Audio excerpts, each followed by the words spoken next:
Olá, muito boa noite para você. Seja bem-vindo a mais um programa Entrevista Coletiva aqui na tela da Band Amazonas para Manaus e mais 22 municípios do estado.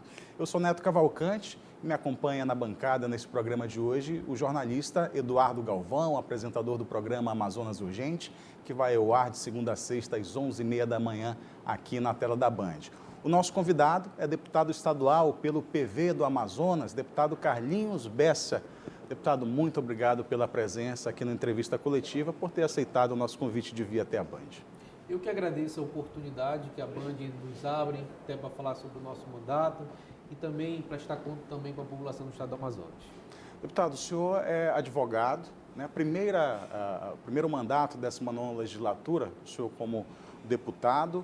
Para quem não conhece, eu sei que o senhor é natural de Tefé também, quem está em casa em Tefé o conhece, mas para quem não conhece, um breve relato aí da sua vida até chegar ao cargo de deputado estadual, já chegando ao terceiro ano, né, ao final do terceiro ano de mandato. Teféense com muito orgulho, né? Sou da região de Tefé, do município de Tefé, nasci no município de Tefé, passei minha infância no município de Tefé, estudei até a 8ª série, saí de Tefé para fazer o ensino médio e depois fazer a faculdade, no qual me formei em advogado e após passar a OAB, fui seguir a carreira de advogado do município de Tefé. Exerci a profissão junto à Procuradoria do município de Alvarães, de Uarini, prestei assessoria também para a Prefeitura de Tefé e dentre outras empresas privadas também. E depois aconteceu de abrir a portas políticas novamente para o nosso grupo político, onde o meu irmão se candidatou a prefeito de Tefé em 2016, passou a exercer a prefeitura como prefeito, poder executivo a partir de 2017, e em 2018 o grupo entendeu que Tefé precisava de uma representatividade na Assembleia, como um deputado estadual, como já teve Tefé outros deputados estaduais, como meu pai, o Eduardo Sá, o famoso Sazinho, que foi o último deputado antes de mim representar o município de Tefé, como também teve o professor Luzivaldo, o doutor Abel Alves. Então Tefé viu a necessidade de voltar a ter um filho teféense para representar o nosso município na região. Na realidade não representar o município de Tefé, mas sim representar o Médio Solimões, porque Tefé é uma cidade polo que tinha necessidade de ter uma representatividade naquela região. Tendo em vista que Tefé, ele ampara o município de Alvarães, município de Uarini, Maraã, Fonte Boa, inúmeros outros municípios também na parte comercial e também na parte da saúde. Então, o grupo viu a necessidade de ter uma representatividade melhor. O senhor, sendo lá do município de Tefé, o senhor falou que nosso grupo, e citou familiares. A política está no DNA da família. Como é que está essa distribuição, a participação da família dentro da política amazonense? Sim, o meu tio foi prefeito 3 vezes do município de Tefé, né, o Hélio Bessa, finado Hélio Bessa, que nos deixou, né, no ano 2010, no ano passado, na realidade. Ele foi o precursor na política da família? Na verdade, sim, ele foi o grande precursor da família, político da família. Ele iniciou tudo, né? Sim. E depois de um tempo, a família já não fazia mais parte de política. Foi quando o meu irmão decidiu ser candidato a prefeito do município de Tefé, onde as pessoas viram a necessidade de ter um representante que pudesse olhar melhor ao município de Tefé para as questões de organização pública, né? Na realidade, o município de Tefé necessitava de um prefeito administrador, que pudesse levar a administração e organizar o município de Tefé. Foi quando ele saiu candidato, ele é empresário, era funcionário público também, então era independente de política, de grupos políticos, então ele não teve apoio quando ele ganhou a prefeitura pela primeira vez, ele não se alinhou a nenhum grupo político, a nenhum cacique, mas sim se juntou com pessoas boas, pessoas que queriam o melhor para o município de Tefé. Foi quando ele ganhou a eleição de 2016, né? Se tornou prefeito em 2017. Primeiro mandato como deputado, né? Senhor novo, 37 anos, e pegou logo uma pandemia jamais vista. Como foi esse tempo para o senhor, para a sua família? Início do ano, nessa segunda onda, a crise, o colapso da falta do oxigênio. Onde o senhor estava nessa época? Na realidade, foi um grande desafio para todos nós, né? Não só para a questão política, acho que para o mundo inteiro foi um grande desafio. Porque foi algo novo que aconteceu e não foi algo novo de melhor, foi algo novo de pior. onde o mundo não estava preparado. Eu estava no Amazonas, estava em casa, né, fazendo todas as medidas de segurança e fazendo o meu trabalho como deputado estadual. Mesmo na segunda onda, a gente se encontrava até em recesso parlamentar, onde o recesso foi até adiantado e tudo mais, para a gente tentar ver o que a gente podia fazer para solucionar as demandas reprimidas do Estado, usando as forças políticas e tudo mais. Inclusive, eu peguei Covid na época da falta do oxigênio, né? Eu não estava com Covid na época, preocupado com as outras pessoas e preocupado também com todos, na realidade, né? Porque com o próprio era uma doença que levava a vida em questões de dias.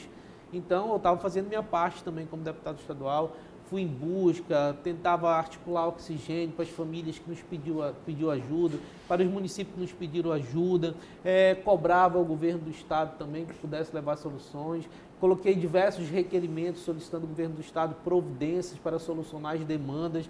Então, tentamos fazer o nosso trabalho da melhor forma possível, mas foi um grande desafio, é um grande desafio para todos nós até hoje. Como é que está o seu posicionamento com relação ao governo do Estado? O senhor já foi líder do governo. Fui líder do governo. Assim, hoje a gente vê que, o que eu vejo na realidade, eu vejo que o governo começou a acertar, começou a colocar o trem no trilho, na realidade. Porque existiam alguns erros nas questões do governo, que eu vejo hoje o governador com boas intenções. Nunca tive dúvida das boas intenções do governador, nunca tive dúvida. Mas é difícil administrar sozinho, né? Que você precisa de uma equipe. E eu vi que muitas das vezes os erros eram da equipe. Não era somente dele ou só ele. Mas hoje eu vejo que as coisas estão começando a acontecer. Então, o governo também tem que ser articulador, tem que ir junto ao governo federal pedir ajuda. Porque hoje a situação da saúde do nosso estado é visível que não é de hoje. Hoje nós estamos apenas tentando ajeitar tudo do passado. E com uma pandemia dessa é muito difícil de organizar. Então é tentar fazer o melhor mesmo. Mas erros teve. E que vejo que hoje começou a ser acertado sim. Algumas demandas que a gente sempre criticou, eu sempre critico o que está errado, o que sempre está certo, eu parabenizo. Hoje a questão maior da pandemia é a fome. Eu vejo o governador com muitas intenções no cartão que está sendo distribuído, onde a Assembleia aprovou, entendeu? Onde aprovou levar o auxílio enchente, que além da pandemia veio a enchente no Amazonas, que é um caso bem atípico para todos nós, né? Que isso acontece, às vezes, de maneira surpresa, que não é previsível, uma enchente dessa, junto com uma pandemia. Então, levou a fome a crescer muito grande. Veio o desemprego. Hoje, a Assembleia recentemente fez a aprovação de um empréstimo do governo para fazer investimento. Eu votei consciente porque eu acredito que o empréstimo é um empréstimo para ser criado novos investimentos para o Estado para gerar sempre emprego. Porque o Estado sozinho não consegue investir em questão de construção e tudo mais. Então, para gerar emprego, precisa de novos investimentos. Novos investimentos foi através do empréstimo que eu vejo que a partir daí o governo vai crescer ainda mais, a população vai crescer mais, porque vai gerar renda para as pessoas, trabalho, oportunidade de emprego. Harmonia, como trabalhar, o senhor mais 23 parlamentares, cada um com uma cabeça, cada um com um tipo de interesse que, na verdade, deveria ser um interesse em prol da sociedade, em prol de todo o Estado. Como manter essa sincronia, essa energia, a harmonia mesmo entre vocês de conseguir aprovar uma proposta bacana, ideal para a sociedade, não ficar aquela trava, aquela briga, o que disse, me disse, puxa daqui, estica dali. Como ter isso, como se manter dessa forma? Primeiro, humildade. Outra, sabedoria, para lidar com os pensamentos diversos. E tudo tem que ser construído da melhor forma possível, porque nós temos que pensar na população, nós não podemos pensar no poder legislativo, nós temos que pensar na melhor população. Nós fomos eleitos para representar a população do nosso Estado.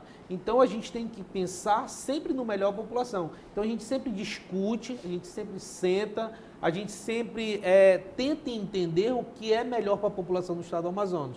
É um grande desafio com o parlamentar, primeiramente, primeiro mandato. Mas, graças a Deus, eu nunca tive essa dificuldade de articulação. Primeiro, pela minha humildade, de reconhecer o certo e o errado, e outro, pensar primeiro na população, depois eu penso em mim. Como é que está...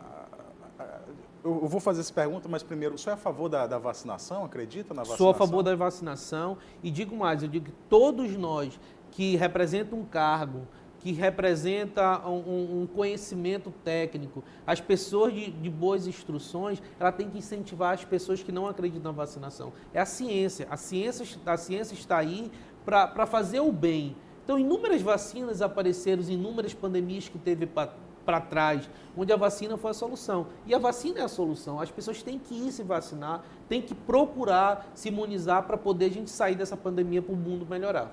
Uma mesa diretora, o senhor é primeiro vice-presidente da Assembleia Legislativa, o presidente deputado Roberto Cidade também sem experiência de mesa diretora. Como é que está se comportando, como é que o senhor avalia essa mesa diretora formada nesse ano de 2021, de pandemia forte, de sessões, né, online? Como é que está sendo esse trabalho? O deputado Roberto Cidade é um cara muito sério, apesar de ser novo. Muitas vezes a gente acha que a idade pode medir a competência, mas eu acho que o berço familiar mostra muita coisa. O deputado Roberto sempre teve um berço familiar junto com o pai, com os irmãos, com a mãe, um conhecimento empresarial. Então ele conhece como administrar uma casa legislativa, entendeu? Então ele é muito competente, muito sério, muito comprometido com a Assembleia e tenho certeza que ele está fazendo um excelente trabalho junto com a mesa diretora. E uma autoavaliação sua? Para ele? Não, a sua autoavaliação. A minha autoavaliação, eu sempre tento fazer o meu melhor. Eu acredito que eu faço uma boa legislatura. Eu tenho que acreditar em mim, né? Sim, eu fui eleito para isso. Assim, Eduardo, na minha campanha, eu sempre falava uma seguinte frase. Em todos os meus discursos, em todas as reuniões. Para mim ser eleito, a dificuldade era muito grande.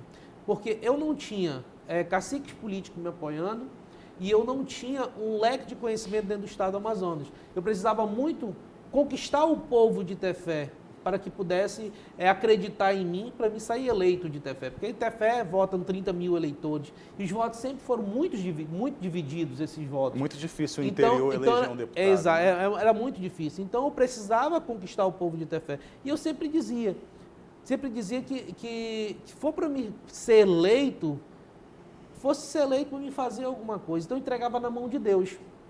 Porque ser eleito para não fazer nada, eu preferia não ser. Porque eu sempre fui muito compromissado nas minhas coisas. Eu sempre levei o meu compromisso muito a sério. Eu sempre quero fazer o melhor. Eu nunca espero para depois. Eu sempre vou lá e faço. Sempre vou lá e conquisto. E eu me articulo muito dentro da Assembleia. Eu sou um dos grandes articuladores da Assembleia.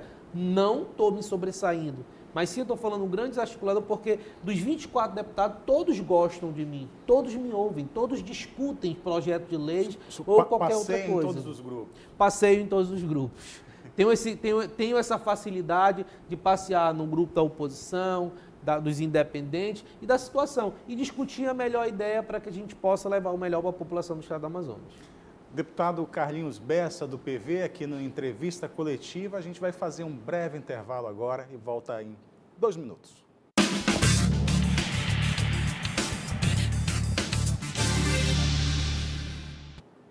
Entrevista coletiva de volta aqui na tela da Band Amazonas, recebendo o deputado Carlinhos Bessa, do PV.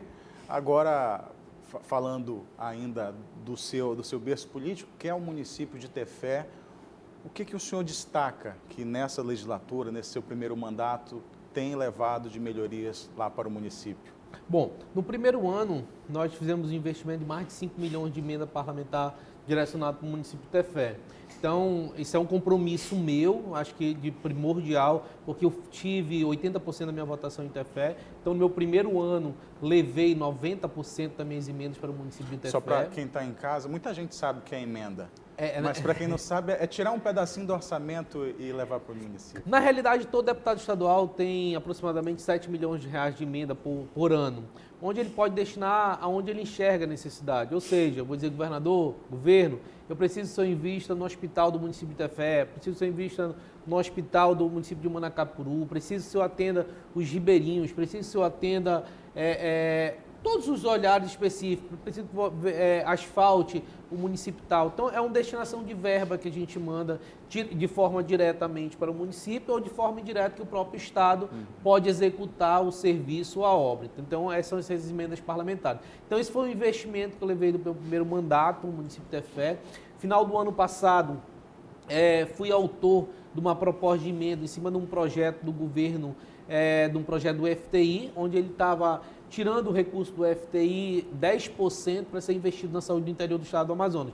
Então eu coloquei uma emenda junto a esse projeto. Aliás, essa emenda já não trata de recurso, essa emenda é um procedimento parlamentar que dentro de um projeto de lei, onde eu pedi que fosse de 10%, fosse para 15%. Então, esses 15% se tornou um investimento aí de 160 milhões para o interior do estado do Amazonas. Então, todo o interior do estado do Amazonas foram contemplados com 5% desse a mais no ano 2020. No ano 2020.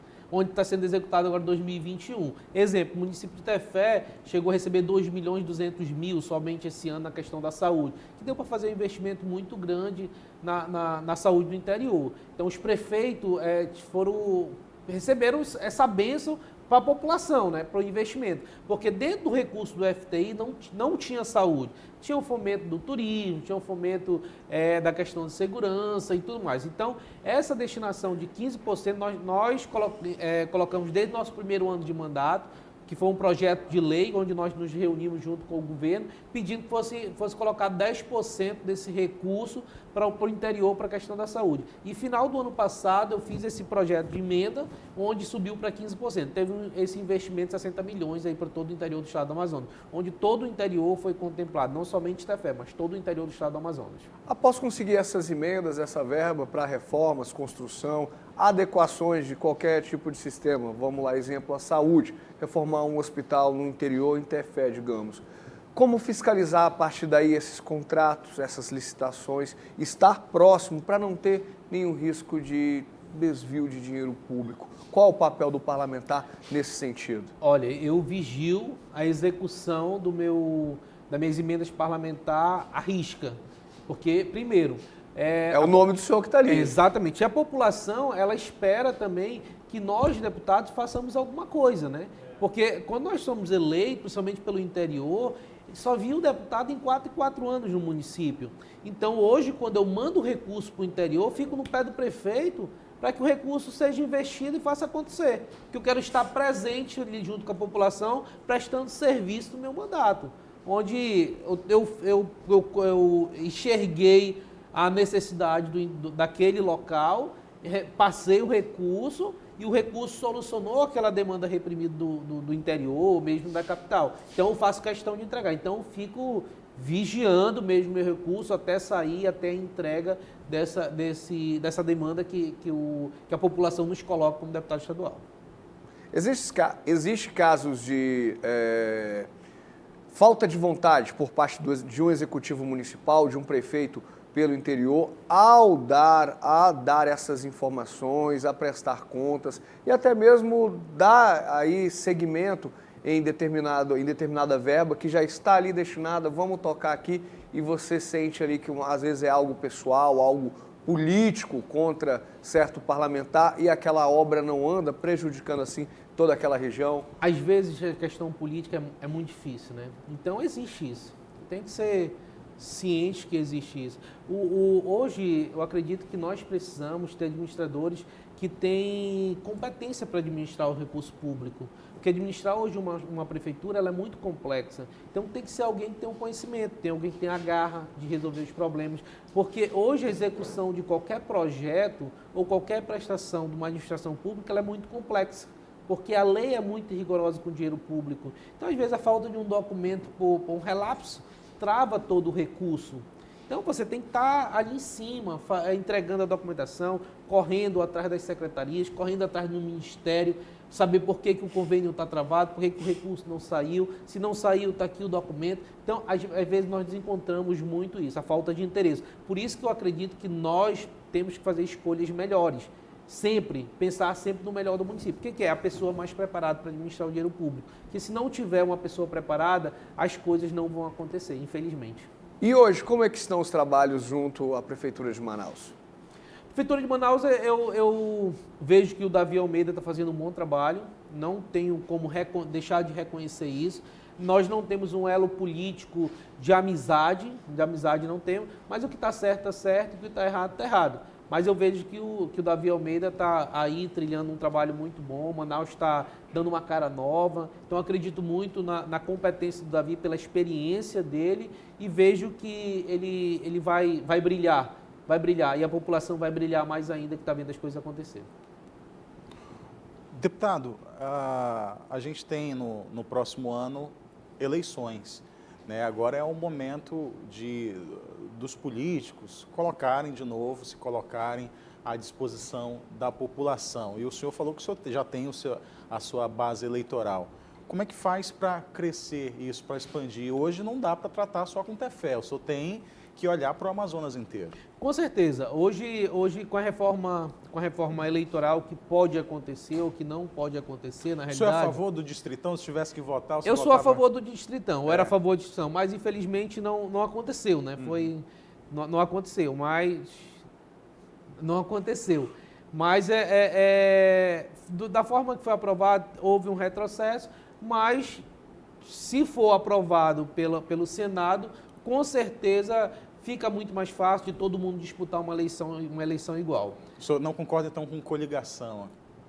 Eu tenho que concordar, porque dá mais a oportunidade para as pessoas que têm pouco voto. Então, as pessoas que têm pouco voto, elas também têm um poder de representatividade. Então, a coligação também para ela é necessária, para ela ter uma oportunidade de chegar no parlamento e ter o direito de falar pela população. E como é que está o seu olhar para o resto do Estado? Enquanto eu olhar para o outro Estado, eu estou me articulando, conhecendo as necessidades de outros municípios.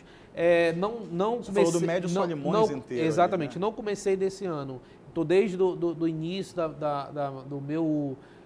do meu mandato, fazendo articulações, conhecendo as necessidades de outros municípios, vendo quem tem projetos bons dentro dos municípios, vendo as demandas dos outros municípios, sentando com prefeitos, sentando com vereadores ou com uma organização cívica organizada, no qual possamos levar, através das nossas emendas, soluções para também o povo daqueles outros interiores. Hoje, o meu leque é o Estado do Amazonas. Apesar que minha obrigação com o Tefé, ela é gigantesca, eu não vou deixar, porque... Se não fizer... Porque eu tenho que fazer, é obrigação minha, né? Sim, é obrigação minha. É o dever de casa. É o dever de casa, E os outros municípios conseguem entender. Como eu também tenho obrigação com Alvarães, como eu tenho uma obrigação com Arini, que me deu uma votação muito expressiva, Alvarães me deu uma votação expressiva, Marã me deu uma votação expressiva. Então, eu tenho que olhar também para esses outros municípios e cuidar daquele povo também. Porque acredito que Tefé hoje já tem um representante, Alvarães tem um representante, o Arini tem um representante, Marã tem um representante, hoje o Médio Solimões tem um representante. E eu tenho a necessidade também de olhar para todos os outros municípios, até mesmo na capital, porque eu sou deputado do Estado do Amazonas, não posso ser considerado deputado estadual de um município. Então a gente tem que ter uma visão bem ampla das coisas, da questão política, porque hoje, para se tornar a reeleição, para o ministro ser reeleito, eu preciso ter uma quantidade de votos um pouco maior do que eu tive na última eleição. Na última eleição eu tive 16 mil votos e 175 votos. Então, foi uma votação bem expressiva para mim, entendeu? Porque eu trabalhei muito, fui à conquista disso, conversei, e eu estou pagando a minha obrigação de fazer com o povo do Estado do Amazonas, com o povo de Tefé, com o povo de Alvarães, com o povo que acreditou em mim, eu faço a minha obrigação como tem que ser feito. A gente está chegando já ao final do nosso tempo aqui na entrevista coletiva, mas não podia deixar de tocar nesse assunto de saúde. Quando a gente vai no hospital, a gente ouve muitas pessoas já estarem um pouco saturadas do assunto da Covid-19, até com as questões dos atendimentos, e outras doenças acabam ficando um pouco de lado, as pessoas nem procuram o hospital já com receio. Essa semana o senhor fez um reclame pelo retorno das cirurgias eletivas. O que o senhor tem ouvido da população? Na realidade, a necessidade é muito grande, né? A gente recebe muitas cobranças, onde as pessoas vêm nos pedir ajuda. Deputado, estamos precisando fazer a cirurgia, o que o senhor pode fazer? E eu comecei a perceber que isso tem aumentado muito, essa demanda reprimida. E a gente sabe que essa demanda reprimida é por causa do Covid. Então, o Estado parou de fazer cirurgia. Os municípios que fazem cirurgia... Desculpa, mas já era lento antes do... Já existia, já era. A nossa saúde está atrasada há 20 anos. A saúde não atrasou agora. Não atrasou agora. A saúde está atrasada há 20 anos. Eu fui gerente de contratos da Suzan